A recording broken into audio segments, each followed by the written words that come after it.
G'day, I'm Michelle and this is Ripper Rescue.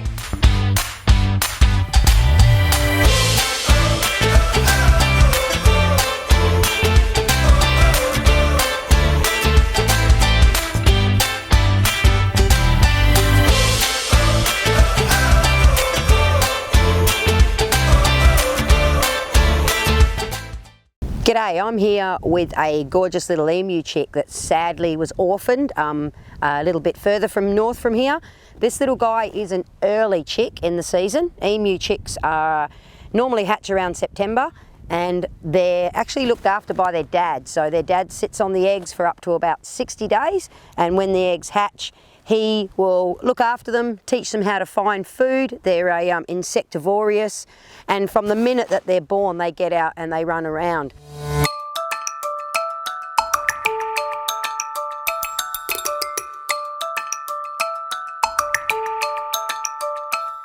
It's hard to believe that one of these turns into one of these gorgeous creatures. The emu egg is laid and the dad does all the work. So the mum goes and lays the egg, and about 60 days later, the tiny little baby emu chicks hatch out of one of these. Now the emu as an adult is a different looking bird. The largest of the birds in Australia.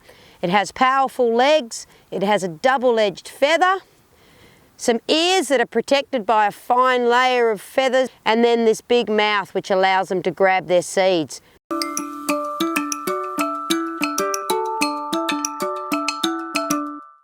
So emus are born this gorgeous striped colour, and then when they're about 6 months old they lose their striped colour and become the same colour that's commonly seen in emus. So the down that he's with now is more to keep him warm, and when he's huddled in a nest with the rest of his family and his dad's sitting on top of him, he will stay nice and warm. Their growth rate is remarkable at this age, so as long as they're feeding and doing all this, he'll have that nice blue colour on his neck and change to be like a nice emu that we see mostly in the wild now.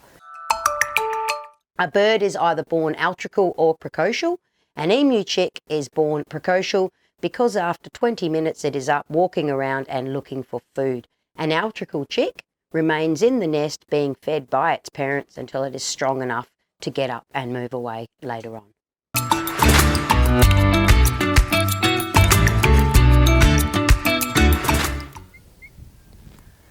Okay, so you can see Ernest has his tiny little wings here. So he is the largest bird in Australia, but he can't fly. And those there will actually grow with him, but once again, he's never going to fly because he's such a large bird. His gorgeous little legs make him look like a dinosaur. And they're really strong, so when he's bigger, these legs are going to help him run from predators, but they're also a very big defence mechanism. So if something tries to attack them, the emu will give them a nice kick, and once those legs get nice and big, you don't want to be kicked by an emu. Emus will travel a fair distance to get themselves a drink each day, and in the colder weather they can actually absorb moisture in their beak and actually then absorb that into their body, which allows them to not go as thirsty. They will also pick up moisture from the insects that they eat, and that allows them to survive out in the desert and the arid areas. So the males and females look very similar, but females are normally a little bit bigger than the males. And if you have a look here, her eyelids, you can see her bringing across her eye. She actually has an eyelid that protects her from dust, and she also has an eyelid for blinking. So you can see that eyelid coming across there, and then she has the one that goes up vertical, and then the other one that goes across to protect her from the dust. Her mouth here consists of some very serrated little ends, and that allows her to pull out bits of leaves and foliage and break them apart and tear them from the plant. She's an omnivore, so she enjoys eating plants, seeds, and also the occasional insect as well that moves across the floor. Check out these feathers, which have two coming out of the one. This is actually for insulation, and deep down in here, it's very, very warm. So it allows the animal to live in colder climates or live in obviously the warmer climates, and then that would act as an insulation to cool them down. So these feathers here also, if they get bitten by a predator will walk away with a mouthful of feathers, and the emu can move away on their own. Now this female here looks exactly the same as a male emu, but the females are actually a little bit bigger than the males. She has 3 toes here attached to this strong, powerful leg. Now these legs are made for running, but they're also made to help them to get away from predators and give them a nice kick. And these little wings, which have grown that you've seen in the baby chick, now are still here and appear. And believe it or not, these tiny little wings help them balance when they're running, which is pretty cool.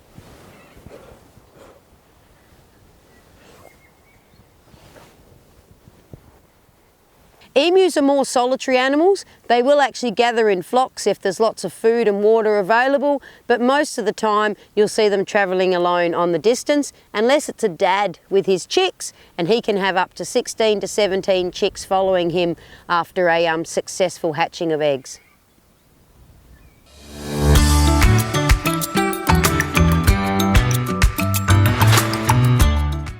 So this little guy Ernest is probably about 2 to 3 weeks of age. When he was found, he was probably only a couple of days old, so very lucky to be found.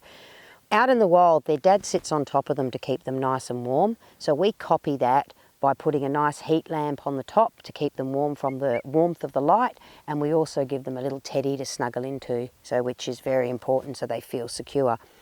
In captivity, we're feeding Ernest here a special chick starter, which is antibiotics to keep him nice and healthy because they can get really sick. But in the wild, he would be eating leaf, eating tree matter, insects, and things and little seeds that his dad had taught him to eat from a young age. So he's still picking things up off the floor, but we're supplementing his feed to make sure that he's growing nice and strong. He'll probably be in care for about 6 months, depending on how long he gets to be to full adult. And as you can see, even from such a young age, he's still picking up food, so he'll know exactly what the foods are out there to eat, and he will go fine. And he's watching this fly flying around at the moment, so he's even on the go about knowing about insects to eat as well, so which do make up a large part of their diet.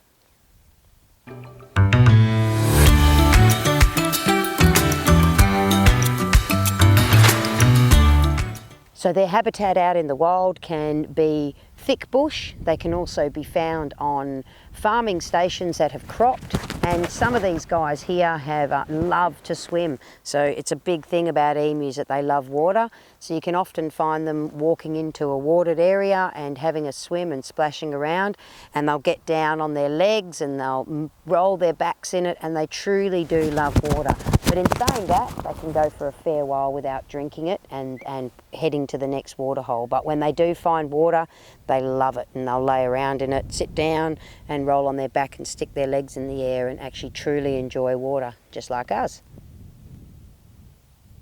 So right now Woody's very relaxed, and Woody is captive born, which is why I'm this close to an emu. If you've seen an emu out in the wild, there's no way you'd be able to get close, but if you did, definitely don't go and touch them, because they have those powerful legs which are made to kick and made to run up to 50 kilometres per hour. Young or old, if you like what you see here at Ripper Rescues and you want to follow all the exciting stuff we get to do with wildlife, please subscribe below and see some amazing videos of rescue, rehabilitation and release.